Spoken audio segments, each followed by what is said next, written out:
થોડો સાઉન્ડ કરજો ભાઈ, સાઉન્ડ વાળા ભાઈ.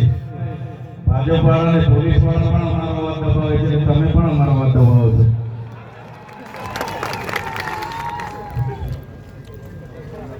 જય જોહાર, જય આદિવાસી. ધન્યવાદ. આજની પરિવર્તન સભામાં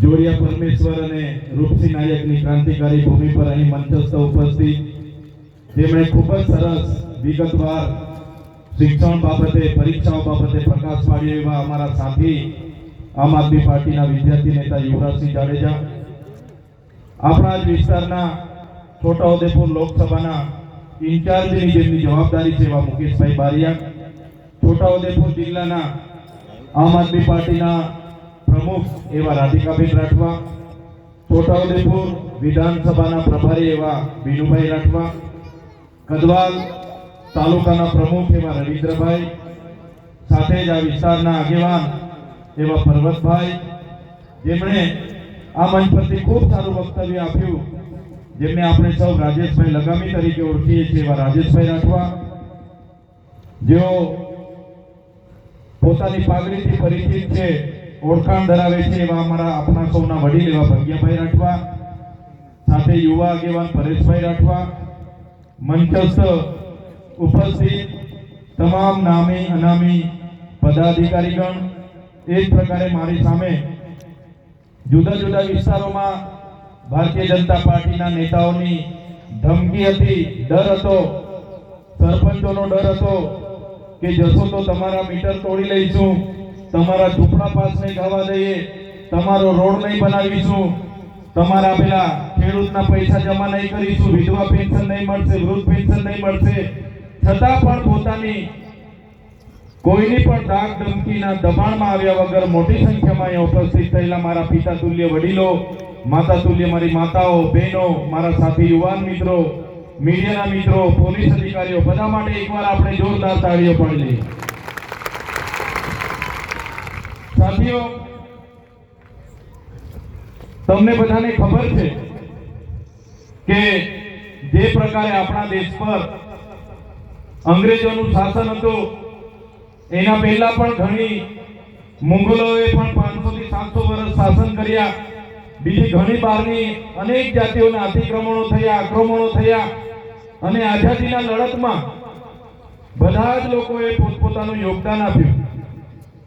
1857 નો વિપ્લવ હોય કે 1838 થી 1858 ની ક્રાંતિ હોય, એ રૂપસિંહ નાયક હોય, ગલ્યા નાયક હોય, બાબર નાયક હોય, જોડિયા પરમેશ્વર હોય, રવજી બારિયા, ભૈજી બારિયા હોય, રવજી નાયક હોય, બધા જ લોકોએ આઝાદીની લડતમાં દેશને આઝાદી અપાવવા માટે પોતાનું યોગદાન આપ્યું. તમે જોયું હશે ઇતિહાસમાં આપણા આદિવાસી ક્રાંતિવીરોના ગૌરવશાળી ઇતિહાસને સ્થાન નથી મળ્યું, ઇતિહાસના પાનામાં આપણને જગ્યા નથી મળી, પણ જે આપણો ઇતિહાસ હતો એ ધીરે ધીરે બહાર આવી રહ્યો છે. તમને હું વાત કરું, આ રાજસ્થાનની ભૂમિમાં જ્યારે મહારાણા પ્રતાપની સાથે પોતાના સગાઓ નહોતા, ત્યારે પૂંજા ભીલે, જે રાજા પૂંજા ભીલ, જેમણે પોતાની આખી સેના મહારાણા પ્રતાપની સાથે રાખીને એ હલ્દી ઘાટીનું યુદ્ધ કર્યું, એ મેવાડને બચાવવા માટેનું આખું યુદ્ધ હતું. એ જ પ્રકારે ઝલકારીબાઈ હોય, હલ્દી ઘાટીની ઝલકારીબાઈ હોય, એ જ પ્રકારે તમે મધ્યપ્રદેશના ટાટિયામામા ભીલ હોય, રાણી દુર્ગાવતી હોય, મહારાષ્ટ્રમાં ખાદ્ય નાયક હોય, ભાગોરા નાયક હોય, ચીતુ કોરાડ હોય, કે ત્યાંના ગુલિયા મહારાજ હોય, રામદાસ મહારાજ હોય, બિહારમાં બિરસા મુંડા હોય, ત્યાં ફૂલો ચાલો હોય, સિંધુ કાનો હોય, એવા અનેક આદિવાસી યોદ્ધાઓએ દેશની આઝાદીમાં યોગદાન આપ્યું.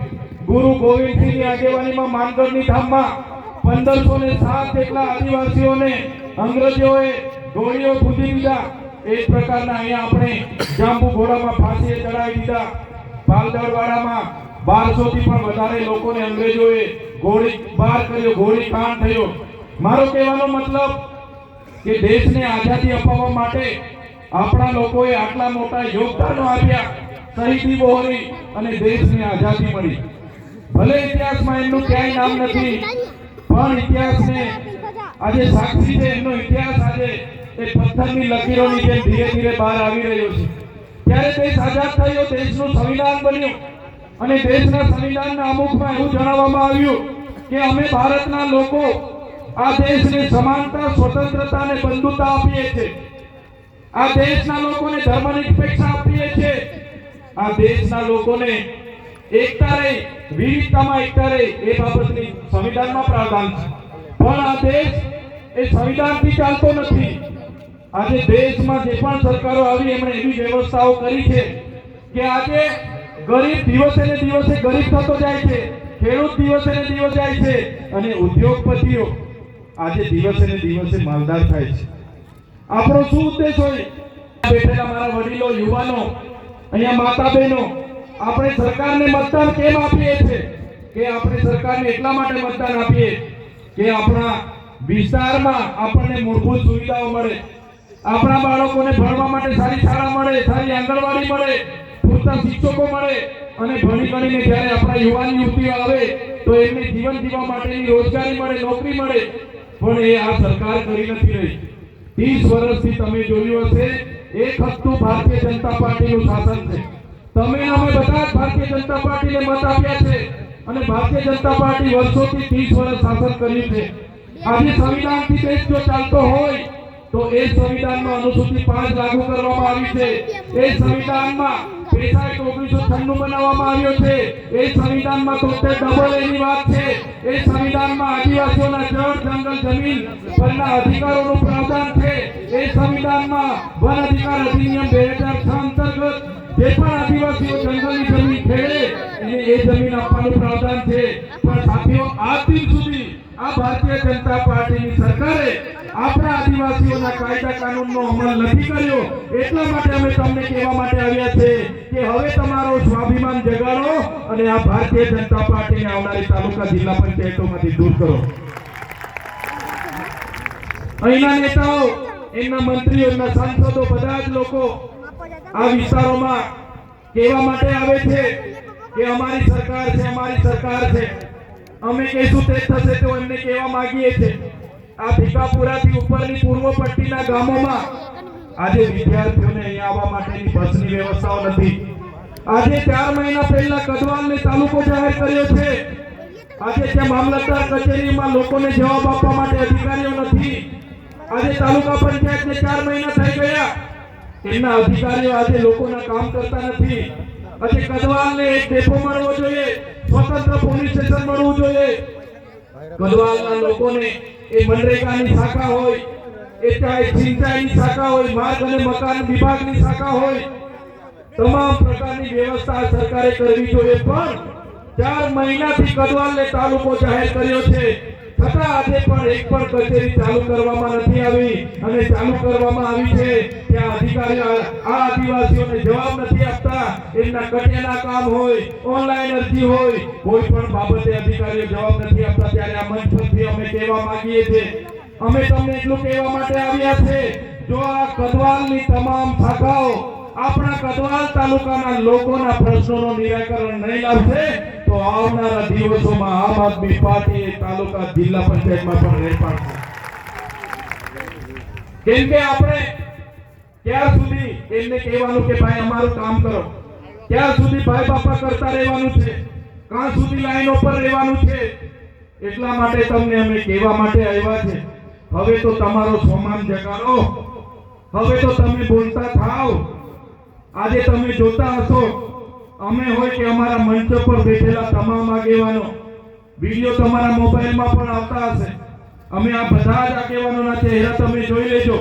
અમે હર હંમેશ લોકોના અવાજ બનતા છે, લોકોના પ્રશ્નોની રજૂઆત કરીએ છીએ.